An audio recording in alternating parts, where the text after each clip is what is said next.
Ya estamos de vuelta, segundo programa de La Peli de ayer. En el anterior programa estuvimos comentando los estrenos del verano, que merece la pena, que no, profundizando en la cartelera y haciendo un balance de lo que más nos había gustado de este año. En este programa vamos a hablar de las noticias más importantes de la última semana y profundizar en los dos estrenos que son 28 años después y Fórmula 1. La noticia más importante que ha habido en la última semana es que ya hay un director de cine para la próxima película de James Bond, que es Denis Villeneuve. Esta noticia es como buena para James Bond, pero mala si te gusta Denis Villeneuve. ¿Por qué? Porque un proyecto de estos son tantos años, tener retenido a un director tan bueno, que funciona tan bien con películas originales, que es como tenerlo en una cárcel de una franquicia durante 5 años y además en un proyecto que es tan grande que puede pasar por la trituradora a un director. ¿Por qué? Porque no tiene Final Cut. Es decir, que al final un poco la película es de los productores y ellos son los que van a acabar decidiendo, y eso es como la típica lucha de productor y director. Precisamente este término de Final Cut es lo que ha mantenido que Nolan no haga la nueva 007. Durante muchos años se ha especulado que Nolan fantaseaba un poco con hacer una película de James Bond, y de hecho Origen y Tenet de alguna forma son sus versiones un poco de James Bond. Y ha sido este concepto de no dejar al director hacer la película que quiera en el último término lo que ha hecho que Nolan pues, se centre en otras películas. Sobre todo yo cuando lo escuché lo que más me preocupó era que se termine Dune 3, o sea, que acabe Dune 3 y luego que ya haga lo que le dé la gana, pero que por lo menos termine eso. Normalmente en estas películas, durante toda la historia de Bond, no ha habido directores como de gran tamaño, siempre ha sido precisamente directores de encargo, que no tengan mucha personalidad, que no sean como autores y que de alguna forma hagan la película que quieren los productores. La telenovela que hay detrás de los derechos del personaje es casi tan interesante como las películas, porque pertenecían a una familia y luego se han ido derivando en 1000 historias. De hecho, la última historia era que había 2 herederos del original, que eran los que gestionaban los derechos, y Amazon como que tuvo una trifulca con ellos porque Amazon quería hacer como series y muchas películas, explotar de alguna forma la marca, mientras que los productores habían conseguido ser de los pocos que tenían una gran franquicia en sus manos y que no habían querido explotar en derivados de hacer una serie de un personaje del primo de James Bond, hacer otra serie de la tía de James Bond. Entonces, desde que Amazon la compró a esa familia los derechos, como que la preocupación era que Amazon iba a ser como la versión más inane y débil de esta película. Pero en el momento en el que contrató a 2 productores, que son 2 de los grandes productores actuales de Hollywood, que son uno de los productores de la saga de Harry Potter y Amy Pascal, que es una productora de Sony como con una historia épica y de títulos a sus espaldas, y que han sabido convencer a Denis Villeneuve. Hay una cosa que uno de los responsables de la saga decía en un documental que hicieron hace poco con la despedida de Daniel Craig de la saga, y es que tenían ya confirmado que una de las fórmulas para que salga bien una película de James Bond es que el argumento sea reducido a lo mínimo y que de alguna forma permita al personaje abrirse. Skyfall is an example, again, of a complex story and a very simple plot. And those emotional stories really work. Y ejemplos de ello es Casino Royale o Skyfall. En esas películas como que el villano no quiere destruir el mundo, tiene como un motivo muy concreto. En Casino Royale es tengo que pagar una deuda a unos tíos que si no me van a matar, y en Skyfall es simplemente un malo vengándose. Sin embargo, cuando ya te vas por ejemplo, a Sin tiempo para morir, el malo que tiene unos microchips que quiere destruir el mundo a través de ellos y tal, ya la película como que se te va de las manos. Por eso lo más importante es tener un argumento sencillo, tener un buen director y luego escoger bien al James Bond. Eso es uno de los motivos por los que es un poco en lo que más se puede confiar que va a hacer bien Denis Villeneuve, porque si vemos sus películas, sus castings son siempre como de 10, y de hecho cuando veo como conversaciones en redes sociales sobre quién va a ser el próximo, no sé qué, y se coge a gente famosa, yo creo que lo mejor precisamente sería que se cogiese a alguien que no es famoso, o sea, que se coja a un actor que ahora mismo está como teniendo problemas para pagar el alquiler, que tiene ya como más de 30 años y está como en una situación de planteándose, hice bien en ser actor, y como que nos presentan a alguien desconocido, más que coger un actor que ya tiene franquicia. Como, por ejemplo, había gente que especulaba con Tom Holland, y yo como que creo que hay estas reglas de que un mismo actor no puede interpretar a más de un icono. Es como Tom Hardy no puede hacer de Mad Max y de Venom y de James Bond. Entonces como que hace falta como más imaginación en el casting. La otra noticia más importante es que en teoría ya hay un proyecto para hacer La Red Social 2, una secuela a esa película que contaba la historia de Facebook y de cómo se creó y de sus responsables y esos litigios legales. Y es un poco como buena noticia porque es la secuela a un peliculón, una de las grandes películas del siglo, pero hay como mala noticia porque La Red Social, de las cosas que se valoran es que está como el guión como a 15/10, o sea, es un guión como súper rápido y que cogió un director que es David Fincher como experto en cine muy dinámico y entonces aportó ese dinamismo a los diálogos para que no se quedan como estériles. Y entonces esa mezcla de montaje frenético con esos diálogos lo hacían pues una gran película. Definitely feel empathy for a guy who got, really wronged by a girl. But he did get wronged by a girl. If you look at the first scene, the last thing you He can didn't. Sean did.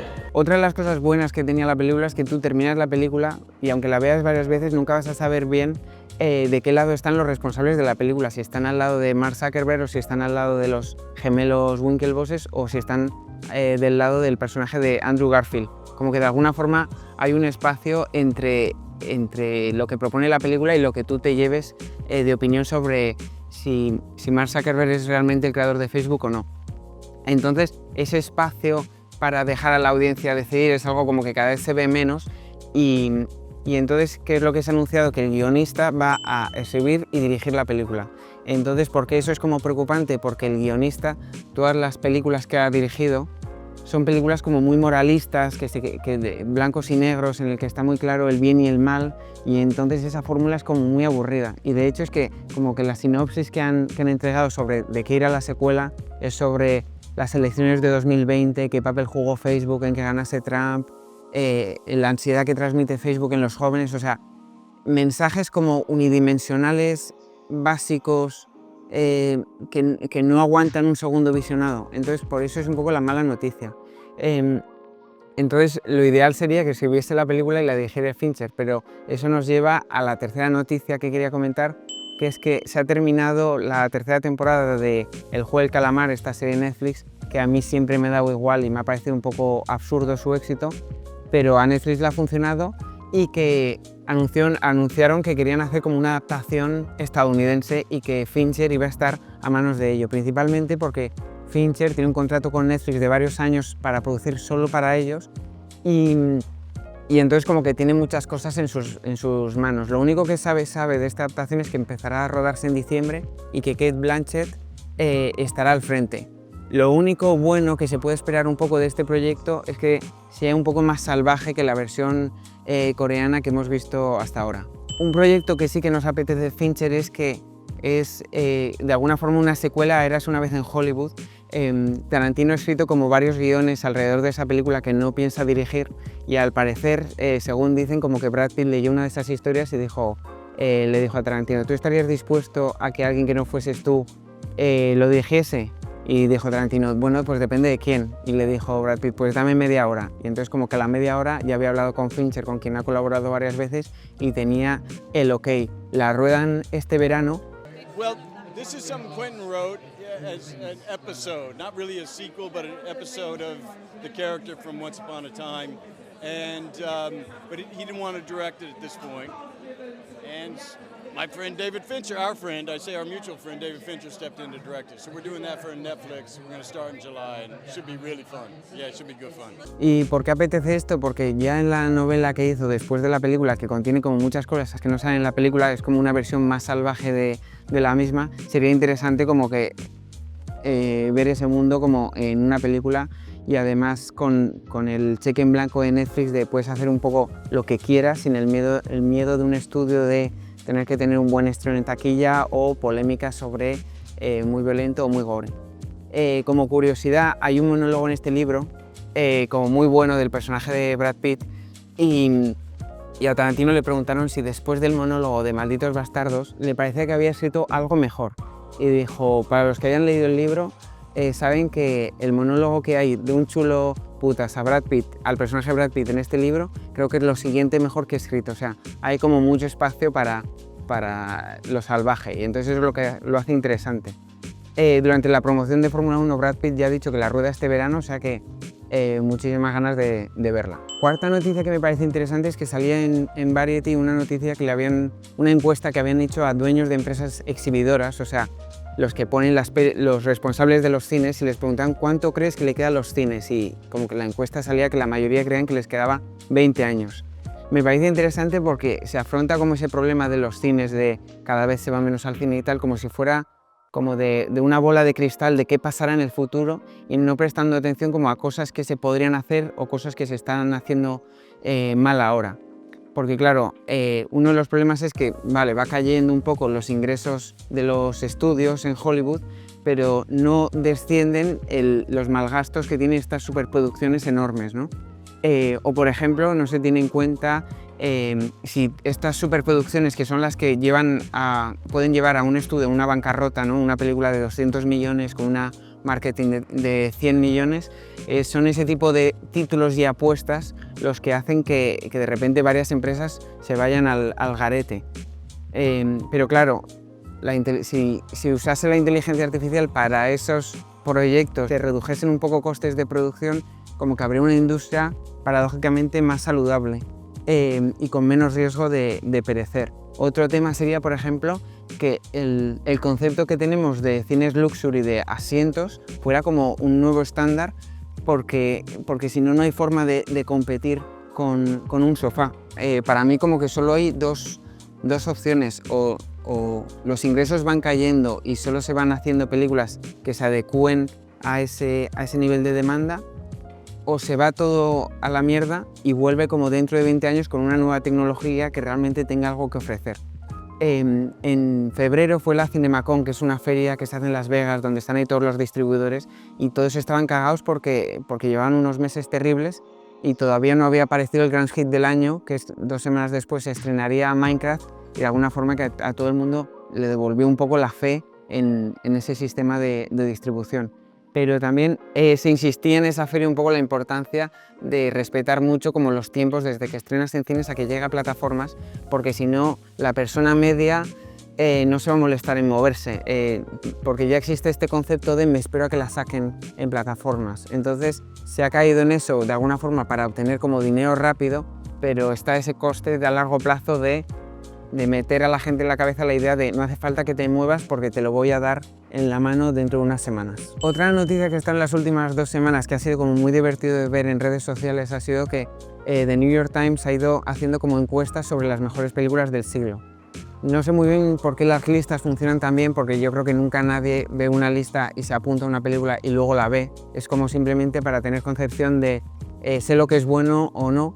Y entonces, hasta que la han sacado, como que la gente estaba publicando sus 10 favoritas del siglo, y entonces me parecía como interesante ver lo que me ha llamado la atención de la publicación final de las 100 mejores del siglo, ¿no?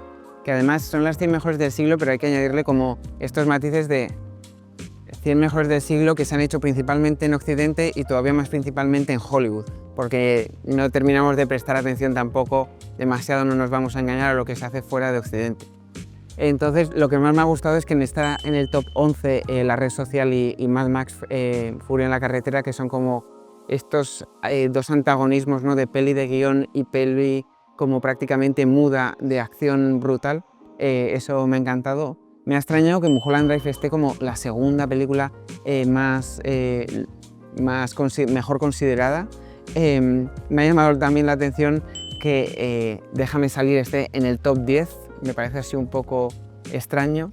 Y luego también me hace mucha gracia que desde el punto de vista como estadounidense, muchas veces como que se quitan la culpabilidad de, vale, estamos mencionando muchas películas que hemos hecho nosotros, pero respetamos también las de otros países. Y entonces como que hay estas pelis que tienen como de coger fácil para defenderse de no elegimos solo nuestras películas, ¿no?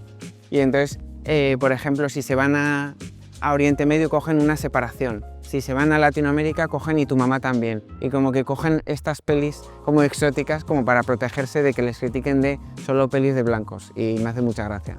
Luego, muy rápidamente, me encanta que este Memento, porque me parece que Nolan es como el director alabado del siglo, pero su mejor película está muy al principio, es su segunda película y está muy bien rankeada en la lista. Y luego me encanta que esté Un Profeta, que es una película infravalorada como de cárcel y que es una pasada. La primera hora es como de vértigo, es una peli de prisión se mete un don nadie en la cárcel y enseguida le dicen o haces esto o te matamos, pero lo que le proponen hacer es casi tan malo como que lo maten, entonces Vértigo, y la tenéis en Amazon. Ahora, si me preguntáis a mí cuáles serían mis 10 favoritas, pues podrían cambiar de un día para otro, pero me quedaría con 2 de los Coen, No es país para viejos y Valor de ley. Me quedaría, como ya he dicho, con La red social, Furia en la carretera. Me iría a Parásitos, que aunque es reciente, me parece que esa peli va a ser como... va a tener relevancia, pasen los años que pasen. Pelis españolas me iría como lejos, me iría mar adentro y Hable con ella. Y por último, Malditos bastardos, Comunidad del Anillo y Whiplash, que me parece que Whiplash pasa muy desapercibido y me parece demasiado bueno. La última noticia que quería comentar es que por fin ha salido el tráiler de La Odisea. Ha salido el tráiler porque es una película que pertenece a Universal. Universal estrena Jurassic Park y entonces como que lo utilizan como campaña de promoción en los trailers del cine. Lo más interesante que me parece de este proyecto, que me parece que va a ser descomunal, que va a hacer 1000 millones, o sea, va a ser como el proyecto del año que viene, cuando primero salió anunciado me parecía un poco interesante, pero a la vez me daba pereza. ¿Por qué? Porque una odisea ya casi es sinónimo de chapa, o sea, de viaje eterno, y entonces ¿cómo consigues hacer eso sin resultar cansino de un personaje que está buscando algo, no lo consigue, 2 horas y media después finalmente lo consigue? Y lo que nos muestran en este tráiler es que ya va a jugar a las cosas que se le dan bien y que ya hacía en Oppenheimer, que son los saltos en el tiempo y sobre todo hacer a tu protagonista enigmático, o sea, presentar a tu personaje a través de otros. Y por eso en el tráiler se ve a Tom Holland, que interpreta al hijo de Ulises, como que está buscando a su padre. Y entonces está buscando, alguien sabe qué ha pasado con él y tal. Eso ya me parece que es como movimiento sencillo pero maestro. Otra cosa que parece obvia es como que vamos a ver, sale como Tom Holland llorando en el tráiler, que vamos a ver al mejor Tom Holland y al mejor Matt Damon que hemos visto en muchísimos años.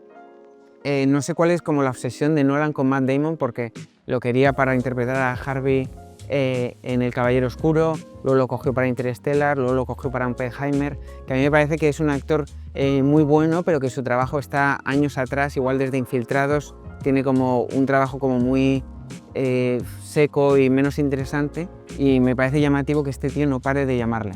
Luego quería comentar brevemente las últimas 2 pelis que he visto, que son 28 años después y Fórmula 1. En el anterior programa las comenté, pero todavía no las había visto, estábamos como en la expectativa. 28 años después a mí me ha encantado, o sea, está como en el top 3 de lo que he visto este año. Me parece, hice bien en mantenerme como ajeno a los trailers porque no sabía muy bien de qué ver la historia, pero todo en ellas todo el rato original, todo el rato te está presentando como nuevas ideas, desde cómo desde qué costumbres se han creado en un pueblo pequeño cuando ya han llevado 30 años viviendo con estos zombies. Luego como a nivel de música, sonido, imagen, está todo el rato como presentándote cosas como un poco locas pero que funcionan, o sea, de repente te mezcla cosas de películas de la Edad Media, la banda sonora es todo el rato como frenética, que se llama The Young Fathers, que la banda sonora es tremenda. Por ejemplo, me encanta que en este pueblo en el que se centra la película, uno de los pasos como cuando creces es que en algún momento tienes que salir del pueblo y matar a un zombie. Y como que en el pueblo se ve como un paso de hacerte mayor, como si se viese aquí sacarte el carnet de conducir o ir a la universidad, que suena como extraño, pero es como algo muy humano que hacemos, ¿no? De construir etapas y costumbres, y en esta edad haces esto y en cuanto cumples 16 años tienes que hacer algo que no te apetece hacer de alguna forma, y eso me parece como genial. Otra cosa que me parece tremenda es que todas las películas de zombies se estructuran como de una forma muy esperable, que es primer y segundo acto personas matando zombies, y en el tercer acto tienes personas matando personas, y entonces se hace esta metáfora fácil de los seres humanos son tan malos como los zombies. Y aquí lo revierten totalmente y tienes un tercer acto que es como más emocional que muchas películas sobre el mundo real. Sobre todo gracias a este personaje de Ralph Fiennes, que resulta como muy conmovedor porque interpreta a un personaje como muy extraño, muy excéntrico, un tío que vive solo, pero es el tío raro que quieres tener a tu lado durante un apocalipsis. Y a la vez son las rarezas de este personaje las que permiten hacer cosas o solucionar problemas que todo el pueblo de personas normales no han podido solucionar, ¿no? Entonces resulta como muy refrescante. La segunda película ya está hecha, pero hay una tercera que se tiene que aprobar en función del rendimiento de esta. La película está funcionando, pero todavía no han conseguido esa aprobación, o sea que invitaría a todo el mundo a ir lo antes posible. Porque pese a lo que uno pudiese esperar de una película de este tipo, de este género, había como gente llorando al final de la película, o sea que sorprende. La otra que quería comentar era Fórmula 1, que lo ha petado en la taquilla, ha hecho como 150 millones en el fin de semana para Warner, que la distribuía, y Apple, que era el estudio. Es un poco la señal que necesitaba Apple para seguir produciendo grandes películas, y también es la demostración como que si se produce una película con buenos actores, una historia más o menos sencilla y una buena campaña de marketing, como que puedes sacar a la gente del scrolling infinito de TikTok vacío y llevarlo al cine. A mí me ha gustado, es verdad que el fantasma un poco de la película del anterior director, que es Top Gun Maverick, está como muy presente, porque la película a nivel de acción y a nivel emocional como que nunca alcanza esas alturas, ¿no? O sea, yo todavía tengo grabado esa escena en la que Tom Cruise le tira un misil a otro avión y el avión se levanta en el aire, se gira, esquiva el misil y vuelve a seguir volando.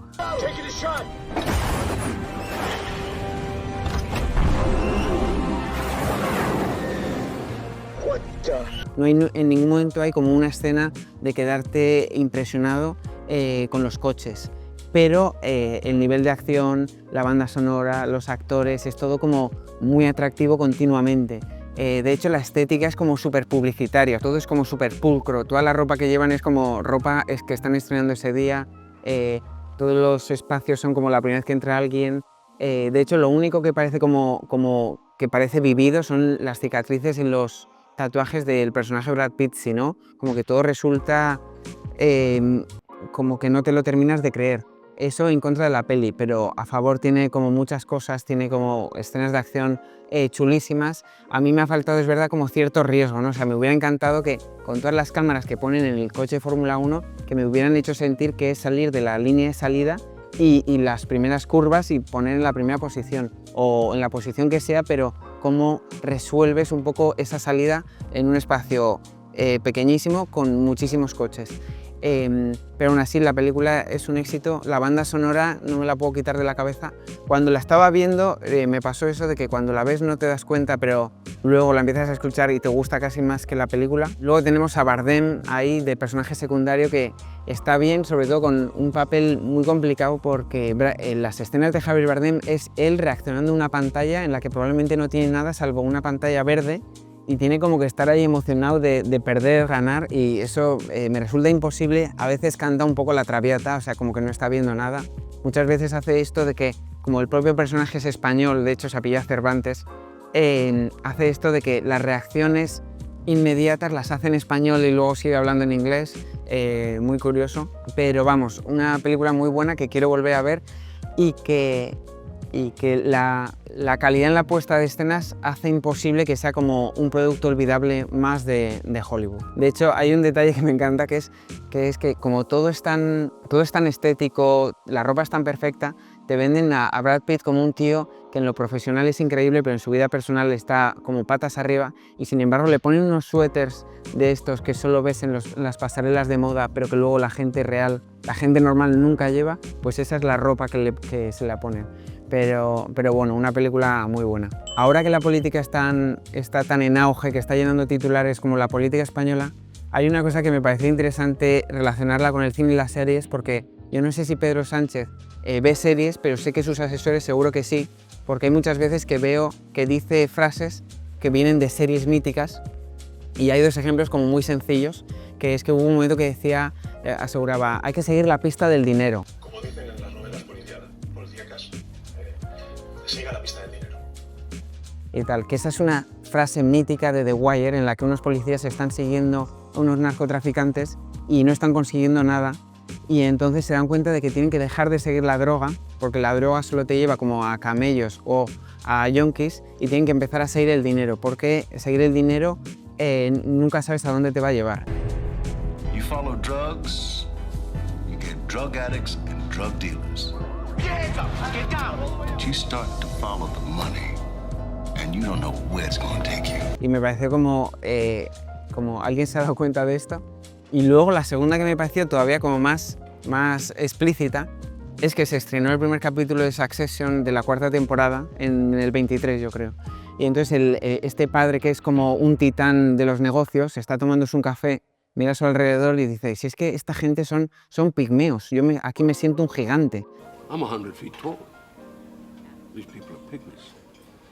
Y tal. Y a las pocas semanas hizo una entrevista con Jordi Évole y estaba hablando de Pablo Iglesias, el histórico del PSOE, y dice, si es que todos del PSOE somos pigmeos, aquí el único gigante es Pablo Iglesias. A Pablo Iglesias, el fundador del Partido Socialista, que es pues un gigante, el resto somos pigmeos, ¿no? Porque... Les dije, tío, o sea, ¿cuántas series están viendo estos asesores? Porque se acaba de estrenar el capítulo y ya se lo has metido en su discurso. Y es una cosa que me hace mucha gracia. Finalizado el segundo programa, sorprendentemente me ha costado más el segundo que el primero. Muchas gracias, si queda alguien ahí. Seguiremos estrenando programas hablando de actualidad de industria audiovisual, noticias de cine, cosas que veo que me parece que son increíbles y mejores de los contenidos de los que más se publicita. Y nada, si queda alguien, pues muchísimas gracias.